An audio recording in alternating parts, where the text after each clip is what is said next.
وفصالہ فی عامین کہ دودھ چھڑانے کی مدت 2 سال ہے. اور ایک جگہ اللہ نے فرمایا وحملہ وفصالہ 30 شہرا کہ حمل اور دودھ چھڑانے کی مدت 30 مہینے ہے، 30 مہینے. اب یہاں کیلکولیٹ کر لیجئے، دودھ چھڑانے کی مدت 2 سال، اور ایک جگہ اللہ نے کہا کہ دودھ چھڑانے اور حمل کی مدت کتنی ہے؟ 30 مہینے. تو 30 مہینے میں سے 2 سال نکال لیجئے، کتنا بچا؟ 6 مہینہ.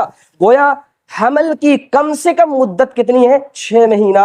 قرآن کی آیت سے استدلال کیا، حضرت عمر رضی اللہ عنہ بیک ہو گئی. کہا علی صحیح کہہ رہے ہو، تمہارا استدلال صحیح ہے، تمہارا استنباط صحیح ہے. اس لیے انہوں نے انہیں سنگسار کرنے سے چھوڑ دیا. کہا کہ اے عمر رضی اللہ عنہ سنے، مجھے جب وہ منظر یاد آتا ہے کہ حضرت خبیب رضی اللہ عنہ کو کافروں نے سولی پہ ڈالتے وقت ان کے جسم سے گوشت کو کاٹ لیا تھا، زندہ ہی میں گوشت کو یہاں سے وہاں سے کاٹ دیا، اور سولی پہ چڑھاتے وقت ان لوگوں نے کہا کہ اے خبیب سوچ رہے ہوگے کہ آج تیری جگہ محمد رسول اللہ ہوتے اور تم اپنے گھر کے اندر ہوتے.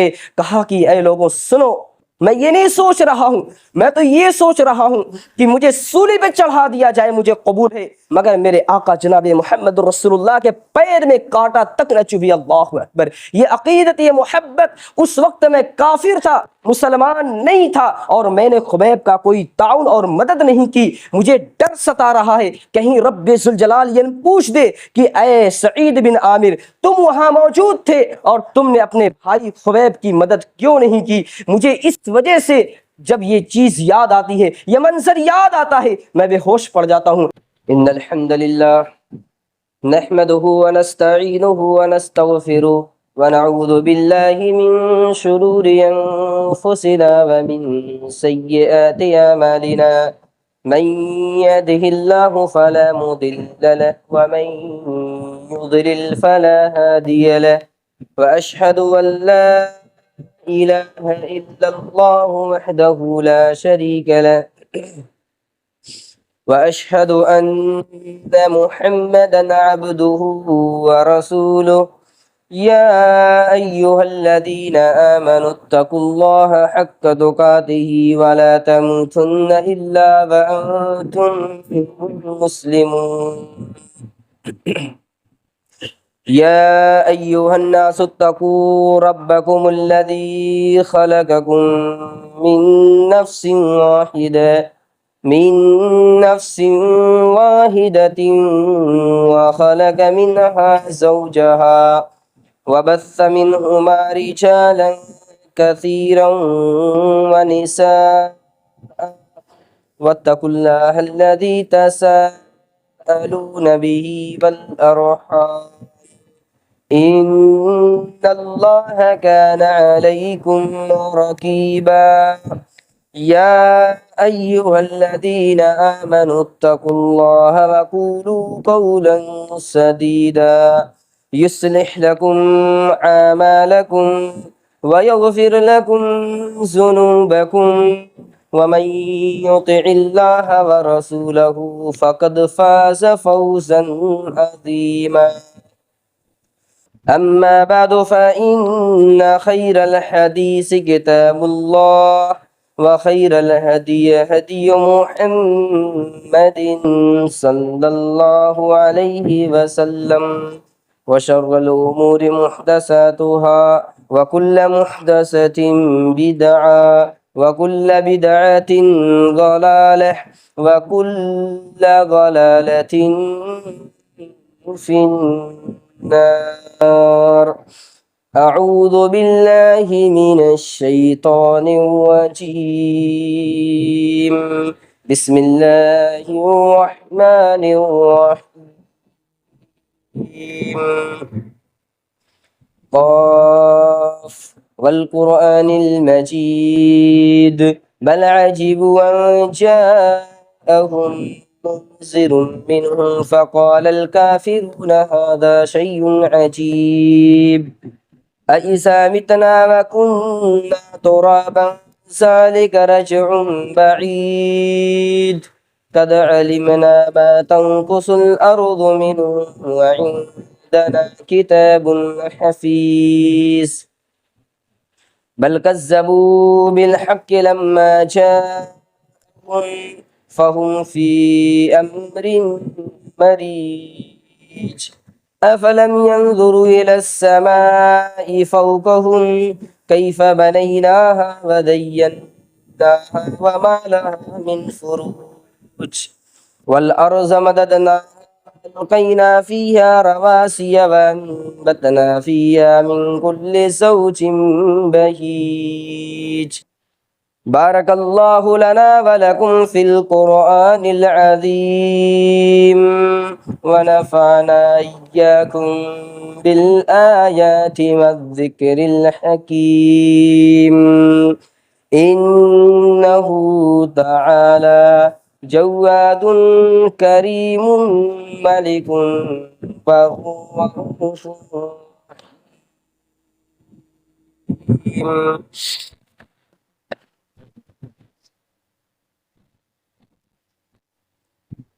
الحمد لله رب العالمين والعاقبة للمتقين والصلاة والسلام على أشرف الأنبياء والمرسلين أما بعد أعوذ بالله من الشيطان الرجيم بسم الله الرحمن الرحيم فإن آمنوا بمثل ما آمنتم به فقد اهتدوا رب اشرح لي صدري ويسر لي أمري واحلل عقدة من لساني يفقهوا قولي سبحانك لا علم لنا إلا ما علمتنا إنك أنت العليم الحكيم.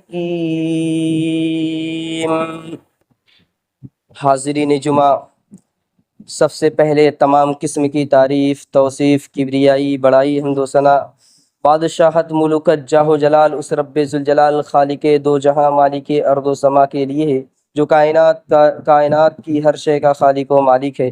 بعد درود و سلام عرض ہوں اللہ کے بھیجے ہوئے تمام انبیاء اور رسل پہ، بالخصوص ہمارے آخری نبی جناب محمد الرسول اللہ صلی اللہ علیہ وسلم پہ.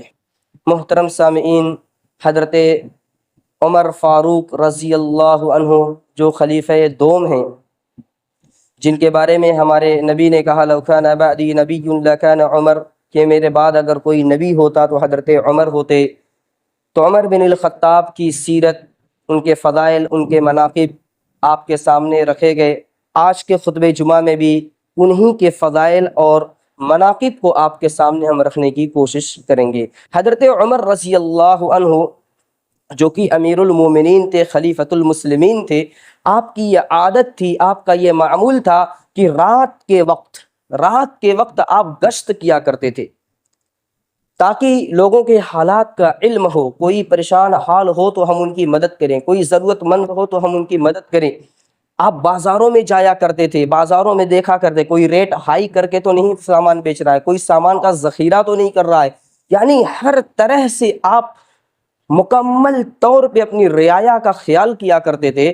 ایک مرتبہ ایسے ہی آپ رات کے وقت گشت کر رہے تھے تو آپ کا گزر ایک گھر کے پاس سے ہوا جہاں ایک ماں اور بیٹی محو گفتگو تھیں. ماں نے کہا کہ بیٹی دودھ میں پانی ملا دو، انہوں نے کہا کہ نہیں.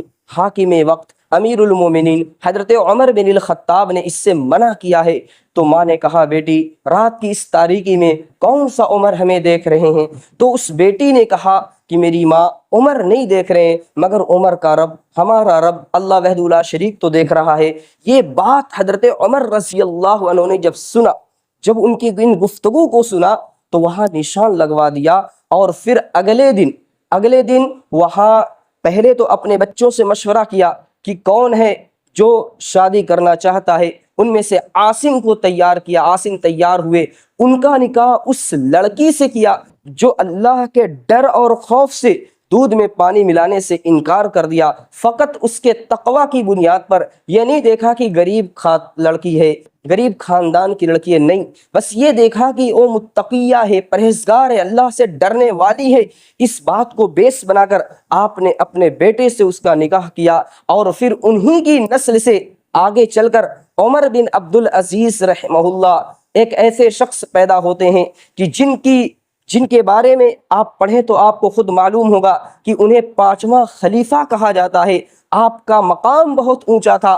آپ کے دور خلافت میں اس طرح کا معاملہ پیش ہوا کہ زکوٰۃ لینے والا کوئی نہیں مل رہا تھا، یعنی اس طرح فراوانی ہوئی، آپ اندازہ لگائیں۔ اسی لیے دین اسلام ہمیں تعلیم دیتا ہے کہ نکاح کے لیے نیک عورت، نیک خاتون کا انتخاب کریں، کیونکہ حدیث میں ہمارے نبی نے فرمایا خیر متاع الدنیا المرأة الصالحہ، دنیا کا سب سے قیمتی سامان اگر کوئی ہے تو نیک اور صالح بیوی ہے۔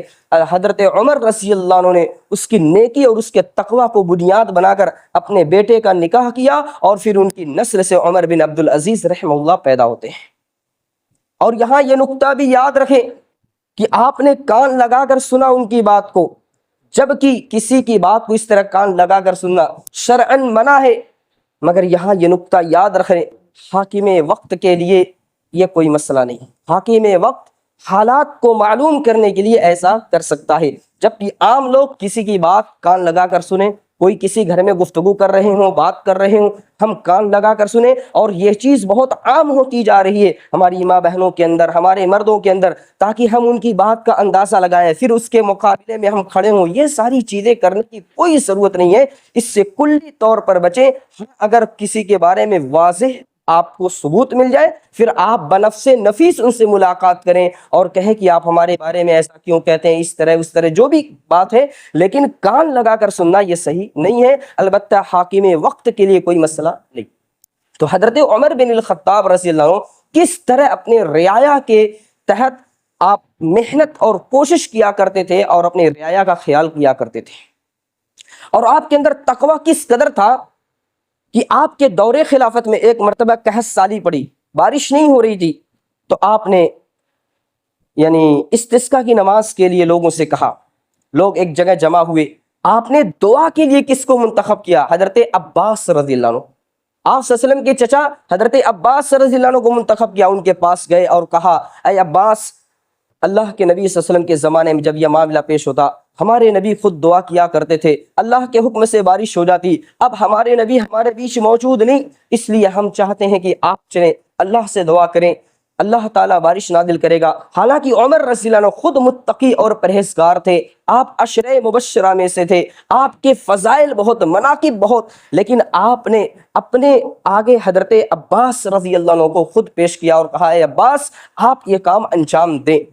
یہاں دو اہم بات معلوم ہوتی ہے، ایک تو یہ کہ حضرت عمر رضی اللہ عنہ زہد و تقوی میں بہت آگے تھے، اور اپنے آگے دوسروں کو بھی اپنے آگے دوسروں کو لایا کرتے تھے تاکہ فخر نہ ہو اور غرور ہمارے اندر نہ ہو۔ دوسری بات یہ کہ یہاں پر آپ نے دوسرے سے کہا، جیسے ہمارے ہاں ایک بات ہوتی ہے نا کہ اگر بچہ بیمار پڑ گیا، کوئی بیمار پڑ گیا، ہم دعا کے لیے کسی عالم کو بلاتے ہیں، کسی متقی شخص کو بلاتے ہیں، یا استسقاء کی نماز پڑھنا ہو تو بھی کسی متقی شخص کو ڈھونڈتے ہیں کہ کوئی متقی شخص ہو، پرہیزگار ہو، جو دعا کرے اللہ بارش نازل کرے، یا دعا کرے ہمارا بچہ شفا یاب ہو جائے، ہمارے گھر والے شفا یاب ہو جائیں۔ تو اس طرح حضرت عمر رضی اللہ عنہ بھی ان کو منتخب کیا۔ مگر یہاں ایک نقطہ اہم یہ ہے کہ حضرت عمر رضی اللہ عنہ نے اللہ کے نبی صلی اللہ علیہ وسلم کی قبر مبارک وہاں موجود تھی، وہاں آپ صلی اللہ علیہ وسلم اس قبر کے اندر مدفون تھے، مگر آپ نے اللہ کے نبی سے نہیں کہا، اللہ کے نبی سے نہیں کہا، بلکہ یہ کہا کہ اللہ کے نبی جب تک تھے آپ کرتے تھے، اب آپ دنیا میں نہیں رہے، اس لیے ہم آپ سے کہہ رہے ہیں۔ یہ نقطہ یاد رکھیں کہ ہم اگر کوئی شخص زندہ ہے، وہ عالم ہے، متقی ہے، پرہیزگار ہے، ہم ان سے اپنے معاملات کے لیے دعا کرا سکتے ہیں کہ ہمارے لیے دعا کر دیجئے، ہمارے بچے کے لیے دعا کر دیجئے، ہماری کامیابی کے لیے دعا کر دیجئے، ہم امتحان میں پاس ہو جائے دعا کر دیجئے، ہماری دکان میں برکت ہو دعا کر دیجئے، ہماری تجارت میں برکت ہو دعا کر دیجئے۔ لیکن وہ شخص انتقال کر جائے تو پھر ہم ان کی قبر کے پاس جا کر دعا کروائیں، اس کا کہیں ثبوت نہیں ملتا۔ حضرت عمر رضی اللہ عنہ اگر یہ بات حق ہوتی، سچ ہوتی، تو حضرت عمر رسول اکرم کی قبر کو چھوڑ کر کبھی حضرت عباس کے پاس نہ جاتے کہ اے عباس دعا کرا دیجئے، بلکہ آپ قبر رسول پہ کھڑے ہو جاتے، اے نبی اکرم صلی اللہ علیہ وسلم، آپ دنیا میں تھے، دعا کرایا کرتے تھے، آج انتقال کر چکے ہیں، اپنی قبر سے ہمارے لیے دعا کرا دیں۔ لیکن عمر رضی اللہ عنہ نے نے یہ کام نہیں کیا. کیوں؟ اس لیے کہ یہ عمل صحیح نہیں ہے. مگر آج آپ دیکھ لیں بہت سے مسلمان اپنے جو علماء ہیں، جو ان کے نیک اور صالح لوگ انتقال کر چکے ہیں، ان کی قبر کے اوپر سجدگاہ بنانا، وہاں عرصے لگانا، چادریں چڑھا اور بہت سارے کام کرتے ہیں جو کہ شرعاً صحیح نہیں ہے. اس سے ہمیں احتیاط کرنا چاہیے. ہاں جب تک وہ زندہ تھے آپ ان سے دعائیں کروائیے، ان کے یہاں جائیے اور کہیے، یہ الگ بات ہے. اس طرح کا ثبوت یہاں بھی ملتا ہے. حضرت عمر رضی اللہ عنہ حضرت عباس رضی اللہ عنہ سے دعا کروا رہے ہیں جبکہ قبر رسول وہاں موجود ہے، رسول اللہ قبر میں مدفون ہے، لیکن آپ نے رسول اللہ کی طرف اپنے آپ کو مخاطب نہیں کیا. تو یہاں اللہ حضرت عمر رضی اللہ عنہ کا زہد اور تقوی دیکھیے کہ آپ خود عشرہ مبشرہ میں سے متقی اور پرہیزگار شخص، لیکن دعا کے لیے آگے بڑھایا تو حضرت عباس رضی اللہ عنہ کو پڑھایا. اسی طرح آئیے دیکھتے ہیں حضرت علی رضی اللہ عنہ اور حضرت عمر رضی اللہ عنہ کے درمیان کس طرح محبت تھی اور کس طرح عقیدت اور الفت تھی. نجران اور نبی کریم صلی اللہ علیہ وسلم کے درمیان ایک معاہدہ ہوا. اس معاہدہ کو کس نے لکھا؟ حضرت علی رضی اللہ عنہ نے. پھر حضرت عمر رضی اللہ عنہ کے دور میں نجران کے لوگ حضرت عمر کے پاس آئے اور کہا اے عمر اس معاہدے میں کچھ تبدیلی کر دیجیے. انہوں نے جو کہا حضرت عمر نے دیکھا کہ اس میں کوئی حرج نہیں، چنانچہ انہوں نے تبدیلی کر دی. پھر کچھ دن کے بعد آئے، کہا کہ عمر ہمارا جو پچھلا معاہدہ تھا پرانا اسی کو باقی رکھیں، اس کو ختم کر دیں، یہ صحیح نہیں. تو آپ نے انکار کر دیا. چونکہ یہ چیز صحیح انہیں نہیں لگی آپ نے انکار کر دیا. چنانچہ وہ لوگ خاموش ہو گئے. حضرت علی رضی اللہ عنہ کی جب حکومت آئی، ان کا دور خلافت آیا، تو یہ لوگ حضرت علی کے پاس گئے. کون؟ نجران کے لوگ. کہا کہ اے علی آپ نے جو معاہدہ لکھا تھا ہم اسی معاہدوں کو چاہتے ہیں. حضرت عمر رضی اللہ عنہ نے اس میں تبدیلی کر دی، ہم نے کروایا، انہوں نے کی، اور ہم اسے نہیں چاہتے ہیں. حضرت علی رضی اللہ عنہ نے کیا جملہ کہا؟ تم لوگوں کا برا ہو، حضرت عمر نے جو کیا صحیح کیا ہے، ہم اس فیصلے کو بدلنے والے نہیں. اللہ اکبر. کون کہہ رہا ہے؟ حضرت علی رضی اللہ. حضرت عمر رضی اللہ عنہ کے فیصلے کو آپ نے نہیں بدلا. اور حضرت عمر رضی اللہ عنہ نے حضرت علی رضی اللہ عنہ کی بات کو کس طرح تسلیم کیا؟ ایک مرتبہ ایک پاگل زانیہ عورت حضرت عمر کی عدالت میں پیش کی گئی. پاگل تھی، زنا کیا. حضرت عمر رضی اللہ عنہ نے انہیں سنگسار کرنے کا حکم دے دیا. حضرت علی رضی اللہ عنہ کا وہاں سے گزر ہوا تو انہوں نے لوگوں سے کہا کہ اس عورت کو چھوڑ دو. اور حضرت عمر کے پاس آتے ہیں، کہتے ہیں اے عمر کیا آپ نے رسول اللہ کی وہ حدیث نہیں سنی کہ مرفوع القلم، مجنون جو ہوتا ہے، پاگل ہوتا ہے، مرفوع القلم ہوتا ہے، یعنی ان کا کوئی حساب کتاب نہیں. یہ عورت زنا تو کی ہے لیکن پاگل ہے، مجنون ہے، اس لیے مرفوع القلم ہے، اس کا کوئی حساب کتاب نہیں، پھر اسے سزا کس بات کی دے رہے ہیں؟ حضرت عمر نے سر کو جھکا دیا، کہا کہ علی صحیح کہہ رہے ہو. انہوں نے اپنے آپ کو رجوع کر لیا اور اس بات سے پیچھے ہٹ گئے. آپ دیکھیں کوئی اختلاف نہیں، کوئی مسئلہ نہیں، جہاں جن کی جو غلطی ہو رہی ہے اسے وہ تسلیم کر رہے ہیں، مان رہے ہیں. اسی طرح حضرت عمر رضی اللہ عنہ کے زمانے میں ایک عورت کا مقدمہ آتا ہے، 6 مہینے میں ولادت ہوئی. کتنے مہینے میں؟ 6 مہینے میں. حضرت عمر رضی اللہ عنہ نے کہا 6 مہینے میں ولادت؟ یہ عورت تو زانیہ لگ رہی، انہوں نے لگتا ہے زنا کیا. بھئی ولادت 7 مہینہ، 8 مہینہ، 9 مہینہ، یہ کیسے 6 مہینے ولادت ہوگی؟ کہا کہ انہیں سنگسار کر دو. اس عورت کی بہن حضرت علی رضی اللہ عنہ کے پاس جاتی ہے اور کہتی ہے علی اس طرح کا مسئلہ، کیا کوئی ہے آپ کے پاس دلیل؟ کہا میرے پاس دلیل ہے. حضرت عمر کے پاس آتے ہیں. کون؟ حضرت علی رضی اللہ عنہ. کہتے ہیں اے عمر آپ نے انہیں سنگسار کرنے کا حکم دیا ہے، لیکن آپ کو معلوم ہونا چاہیے کہ اللہ تعالیٰ نے قرآن میں فرمایا وَفِصَالُهُ فِي عَامَيْنِ کہ دودھ چھڑانے کی مدت 2 سال ہے. اور ایک جگہ اللہ نے فرمایا وَحَمْلُهُ وَفِصَالُهُ 30 شهرًا کہ حمل اور دودھ چھڑانے کی مدت 30 مہینے ہے، 30 مہینے. اب یہاں کیلکولیٹ کر لیجئے، دودھ چھڑانے کی مدت 2 سال، اور ایک جگہ اللہ نے کہا کہ دودھ چھڑانے اور حمل کی مدت کتنی ہے؟ 30 مہینے. تو 30 مہینے میں سے 2 سال نکال لیجئے، کتنا بچا؟ 6 مہینہ. گویا حمل کی کم سے کم مدت کتنی ہے؟ 6 مہینہ. قرآن کی آیت سے استدلال کیا. حضرت عمر رضی اللہ عنہ بیک ہو گئے. کہا علی صحیح کہہ رہے ہو، تمہارا استدلال صحیح ہے، تمہارا استنباط صحیح ہے. اس لیے انہوں نے انہیں سنگسار کرنے سے چھوڑ دیا، آزاد کر دیا. یہ دلیل. یہ نہیں کہا کہ علی تم کون ہوتے ہو بولنے والے، نہیں، محبت تھی، عقیدت تھی، الفت تھی۔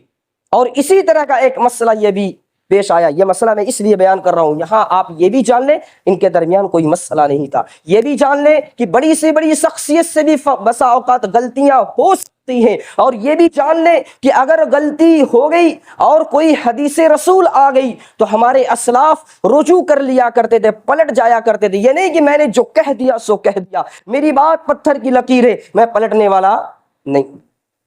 اور یہ بھی جان لے کہ اگر اس دور میں کسی خاتون کو 6 مہینے میں بچہ ہو گیا تو ان پر زنا کی تہمت نہ لگانا، قرآن کی آیت سے اس کی دلیل موجود ہے۔ ایسے ہی ایک عورت کا مسئلہ پیش آتا ہے، کہاں؟ حضرت عمر فاروق رضی اللہ عنہ کی عدالت میں۔ اس عورت کا شوہر 2 سال سے غائب تھا اور یہ عورت حمل سے تھی۔ اس نے کہا کہ یہ کیا معاملہ، 2 سال سے شوہر غائب، تم حمل سے ہو؟ انہیں بھی سنگسار کرنے کا حکم دے دیا۔ حضرت معاذ بن جبل رضی اللہ عنہ حضرت عمر رضی اللہ عنہ کے پاس آتے ہیں، کہتے ہیں اے عمر، اس عورت پر تو آپ حد نافذ کر سکتے ہیں، مگر اس کے پیٹ میں جو بچہ پل رہا ہے اس کا کیا قصور ہے؟ چنانچہ آپ نے چھوڑ دیا۔ اور روایت میں آتا ہے کہ اس عورت کو جب بچہ پیدا ہوا تو اس کے اگلے 2 دانت نکلے ہوئے تھے، اور جب شوہر نے اپنی شکل اس کی شکل ملائی تو شکل مل رہی تھی، مشابہت تھی۔ تو یہاں پر حضرت عمر رضی اللہ عنہ نے کیا جملہ کہا تھا کہ اگر معاذ بن جبل نہ ہوتے، اگر معاذ بن جبل نہ ہوتے تو عمر ہلاک ہو جاتا، یعنی ایک بے گناہ کا قتل ہو جاتا، ایک بے گناہ کو سنگسار کر دیا جاتا۔ یعنی حضرت عمر رضی اللہ عنہ فوراً بیک ہو گئے، جہاں غلطی ہوئی اور جہاں اس طرح کا مسئلہ ہوا فوراً اپنے آپ کو حدیث رسول کے سامنے، قرآن کی آیت کے سامنے سر کو جھکا لیتے۔ اور قرآن کے اندر اللہ کا یہی حکم ہے کہ اے مومنو، جب حق بات آ جائے تو سمعنا و اطعنا، اپنے سر کو جھکا لو، یعنی کہو کہ ہم نے سنا اور ہم نے اطاعت کی، سمعنا و اطعنا، ہم نے سنا اور ہم نے اطاعت کی۔ یہ ایک مومن کا شعار ہونا چاہیے، ایک مومن کا سیوا ہونا چاہیے۔ تو حمل کی مدت عام طور پہ 8-9 مہینہ ہوتی ہے، لیکن بڑھ بھی سکتی ہے، گھٹ بھی سکتی ہے۔ اقل مدت 6 مہینہ، اکثر مدت زیادہ سے زیادہ ہو سکتی ہے، اس میں کوئی حرج کی بات نہیں، یہ حدیث کے واقعات ہے۔ آئیے، حضرت عمر رضی اللہ عنہ کے زمانے میں بہت سارے علاقوں میں لوگ گورنر مقرر تھے۔ حمص کے گورنر تھے جو تھے وہ سعید بن عامر رضی اللہ عنہ تھے۔ آپ جب حمص پہنچے تو وہاں کے لوگوں سے پوچھا کہ یار آپ لوگوں کو کوئی تکلیف ہے؟ یہاں کے والی، یہاں کے ذمہ دار سے تو بتاؤ۔ تو ان لوگوں نے شکایت کی، 4 شکایت کی، کہا کہ ہمارے یہاں کے جو حاکم ہیں ان کے اندر 4 برائیاں ہیں۔ نمبر 1، یہ دن چڑھنے کے بعد، یعنی سورج خوب نکل جاتا ہے، اوپر آ جاتا، تب یہ اپنے گھر سے باہر آتے ہیں۔ نمبر 2 یہ کہ یہ رات میں ہمارے پاس کبھی نہیں آتے۔ نمبر 3 یہ کہ مہینے میں 1 دن غائب ہو جاتے ہیں۔ نمبر 4 یہ کہ مہینے کے اندر یہ 1 بار بے ہوش پڑ جاتے ہیں۔ تو حضرت عمر رضی اللہ عنہ نے ان کو بلایا، کہا کہ یہ بتاؤ سعید، یہ لوگ جو کہہ رہے ہیں کیا معاملہ ہے؟ کہا یہ صحیح کہہ رہے ہیں، لیکن وجہ ہے، پریشانی ہے، دقت ہے، اسی لیے کہتے ہیں بلا تحقیق کسی کام کو آپ مت کریں، پہلے تحقیق کر لیں پھر بات آگے بڑھائیں۔ بظاہر یہ بات بڑی ہی عیب والی تھی، ایسا کیوں کر رہے ہو؟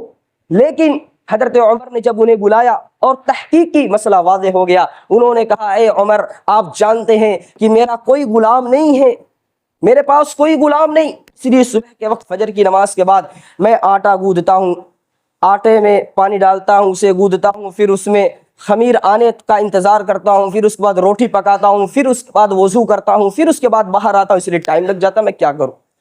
غلام نہیں ہیں، ذمہ دار ہیں، والی ہیں، گورنر ہیں، مگر کوئی ان کا غلام نہیں۔ اتنی سادگی کی زندگی کا یہ بات تو سمجھ میں آ رہی ہے، مجبوری ہے بھائی، کیا کر سکتے ہیں۔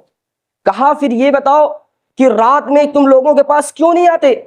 کہا کہ اب مسئلہ آپ پوچھ رہے ہیں تو مجھے بتانا ہی پڑے گا، میں نے دن لوگوں کے لیے خاص کیا ہے اور رات اللہ کی عبادت کے لیے۔ اللہ کا بھی حق ہے، لوگوں کا بھی حق ہے، پورا دن ان کے لیے جب چاہیں جو چاہیں پوچھیں، اکریں، کہیں، سنیں، اکریں، لیکن رات تو اللہ کے لیے ہم نے خاص کیا ہے، یہ بھی تو ہمارا حق ہے۔ حضرت عمر نے کہا بات صحیح ہے، یہ تو کوئی غلط چیز نہیں ہے، یہ تو ہونا چاہیے۔ پھر اس کے بعد کہا کہ آپ مہینے میں ایک دن غائب ہو جاتے، کیوں؟ کہا وجہ یہ ہے کہ میرے پاس صرف ایک کپڑا ہی، اللہ اکبر، صحابی رسول، گورنر، مگر کپڑا صرف ایک، چاہتے تو حویلی بنا لیتے، چاہتے تو کپڑوں کا انبار لگا دیتے، مگر نہیں، صرف ایک کپڑے پہ گزار کر رہے، سادگی کی زندگی۔ کہا ایک کپڑا ہے، مہینے میں ایک بار اسے میں دھلتا ہوں، جب دھلتا ہوں تو اپنے اس کپڑے کے سوکھنے کا انتظار کرتا ہوں، اس لیے ایک دن میں باہر نہیں آ پاتا۔ اللہ اکبر، کیا سادگی تھی۔ کہا چوتھی بات بتاؤ کہ مہینے میں ایک یا دو بار تم بے ہوش پڑ جاتے ہو، کیا وجہ ہے؟ کہا کہ اے عمر رضی اللہ عنہ سنے، مجھے جب وہ منظر یاد آتا ہے کہ حضرت خبیب رضی اللہ عنہ کو کافروں نے سولی پہ ڈالتے وقت ان کے جسم سے گوشت کو کاٹ لیا تھا، زندہ ہی میں گوشت کو یہاں سے وہاں سے کاٹ دیا، اور سولی پہ چڑھاتے وقت ان لوگوں نے کہا کہ اے خبیب، سوچ رہے ہوگے کہ آج تیری جگہ محمد الرسول اللہ ہوتے اور تم اپنے گھر کے اندر ہوتے۔ کہا کہ اے لوگوں سنو، میں یہ نہیں سوچ رہا ہوں، میں تو یہ سوچ رہا ہوں کہ مجھے سولی پہ چڑھا دیا جائے، مجھے قبول ہے، مگر میرے آقا جناب محمد رسول اللہ کے پیر میں کانٹا تک نہ چبھی۔ اللہ اکبر، یہ عقیدت، یہ محبت۔ اس وقت میں کافر تھا، مسلمان نہیں تھا، اور میں نے خبیب کا کوئی تعاون اور مدد نہیں کی۔ مجھے ڈر ستا رہا ہے کہیں رب ذوالجلال یہ پوچھ دے کہ اے سعید بن عامر، تم وہاں موجود تھے اور تم نے اپنے بھائی خبیب کی مدد کیوں نہیں کی؟ مجھے اس وجہ سے جب یہ چیز یاد آتی ہے، یہ منظر یاد آتا ہے، میں بے ہوش پڑ جاتا ہوں۔ حضرت عمر نے کہا کہ یہ کوئی غلط چیز نہیں ہے۔ یہ چاروں باتیں انہوں نے سنا اور ان کی جو شکایت تھی انہیں رد کر دیا، اور پھر اپنے مدینہ پہنچتے ہیں، 1000 دینار پیک کر کر بھیجتے ہیں۔ کہا جاؤ والی حمص سعید بن عامر کو دے دو اور کہو اسے اپنی ذات کے اوپر خرچ کرے۔ سعید بن عامر نے وہ 1000 دینار کو حاصل کیا اور تمام غریبوں میں تقسیم کر دیا۔ کہا مجھے اپنے لیے کوئی ضرورت نہیں۔ اللہ، یہ سادگی۔ اور حضرت عمر رضی اللہ عنہ کا مسئلہ دیکھیے کہ والی حمص کے پاس پہنچے، یعنی الگ الگ گورنر کے پاس پہنچ کر وہاں کے جو رعایا ہوتے ان سے حالات کا جائزہ لیا کرتے تھے، اور سب کچھ لینے کے بعد جو کچھ ہوتا انہیں سمجھایا اور بتایا کرتے تھے۔ یہ آپ کا معمول تھا، آپ کی یہ عادت ہے۔ حضرت عمر رضی اللہ عنہ کا جب آخری وقت آیا، جب آیا، فیروز لولو مجوسی نامی شخص نے آپ کو کھنجر مارا، اور اس کی وجہ سے جب آپ آخری مرحلے میں پہنچے، حضرت عبداللہ بن عباس رضی اللہ عنہ جو آپ صلی اللہ علیہ وسلم کے چچے زاد بھائی تھے، وہ آپ کے قریب آئے اور آپ کی بہت سی تعریفات کی۔ کہا کہ آپ سے اللہ کے نبی خوش تھے، آپ کی خلافت پر کسی کو کوئی اعتراض نہیں تھا، آپ نے اسلام قبول کیا اس وقت جبکہ اسلام کو آپ کی ضرورت تھی۔ اس طرح کے بہت سارے تعریفی کلمات کہے، اور پھر یہ کہ حضرت عبداللہ بن عباس رضی اللہ عنہ نے جب بات یہ کہہ کے خاموش ہوئے، حضرت عمر نے کہا پھر دہراؤ، انہوں نے پھر دہرایا، اور پھر یہ کہ حضرت عمر رضی اللہ عنہ وہیں پھر خاموش ہو گئے، اور پھر یہ کہ آپ کا جو سر مبارک تھا وہ حضرت عبداللہ بن عمر آپ کے بیٹے کے زانو پہ تھا۔ حضرت عبداللہ سے آپ نے یہ کہا کہ میرے بیٹے، میں نے اپنی حیات میں تو آپ سے کہا تھا پوچھ لو حضرت عائشہ سے کہ کیا مجھے وہاں دفن ہونے کی اجازت ہے، انہوں نے اجازت دیا تھا، لیکن سنو، جب میری لاش کو، میرے جسم کو کفن میں لپیٹ کر لے کے نکلنا، میرے جنازے کو لے کر نکلنا، تو وہاں حجرے عائشہ کے باہر رکھ دینا، اور عائشہ رضی اللہ عنہا سے ایک بار پھر اجازت طلب کرنا، اجازت ملے تو وہاں مجھے بغل میں دفن کر دینا، ابو بکر کے بغل میں دفن کر دینا، اگر اجازت نہ ملے تو عام قبرستان میں دفن کر دینا۔ اللہ اکبر، یہ آپ کا زہد اور تقوی تھا۔ اور آپ کے بارے میں آتا ہے کہ آپ نے اپنے بیٹے سے کہا میرے سر کو زمین پہ رکھ دو، زمین پہ رکھا، اور یہ کہ اپنے دونوں پاؤں کو آپ نے سمیٹا، اور آپ اللہ سے دعا کرنے لگے کہ اللہ مجھے معاف کرنا، اگر اللہ نے معاف نہیں کیا تو عمر کا کیا ہوگا؟ اس طرح کے آپ جملے کہہ رہے ہیں، اور یہ بات کون سنا؟ حضرت عثمان رضی اللہ عنہ شہادت دے رہے ہیں، گواہی دے رہے ہیں۔ اس طرح آپ اللہ سے ڈرنے اور خوف کرنے والے تھے۔ اور آخری بات یہ عرض کر دوں کہ حضرت علی رضی اللہ عنہ جب آپ کا جنازہ نکلا حضرت علی رضی اللہ عنہ آپ کے جنازے کے پاس آ کر یہ جملہ کہہ رہے ہیں، اے عمر اللہ آپ پر رحم فرمائے، اے عمر اللہ آپ پر رحم فرمائے، آپ کے بعد کوئی ایسا شخص نہیں کہ جسے میں یہ دلیل بنا کر کہہ سکوں کہ اللہ مجھے اس جیسا عمل کرنے والا بنا کہ جس کے عمل کی بنیاد پر اللہ تو مجھے معاف کر دینا، کوئی نہیں آپ کے بعد۔ اور اے عمر مجھے امید تھی کہ آپ کو ابو بکر اور اللہ کے نبی کے بغل میں جگہ ملے گی، اور اس وجہ سے امید تھی کیونکہ میں نے اکثر رسول اللہ کو یہ کہتے ہوئے سنا کہ میں ابو بکر اور عمر یہاں گئے، میں ابو بکر عمر یہاں داخل ہوئے، میں ابو بکر عمر یہاں سے نکلے، اکثر میں یہ اللہ کے نبی سے سنا کرتا تھا، اس لیے مجھے امید تھی کہ آپ کو وہیں دفن کیا جائے گا،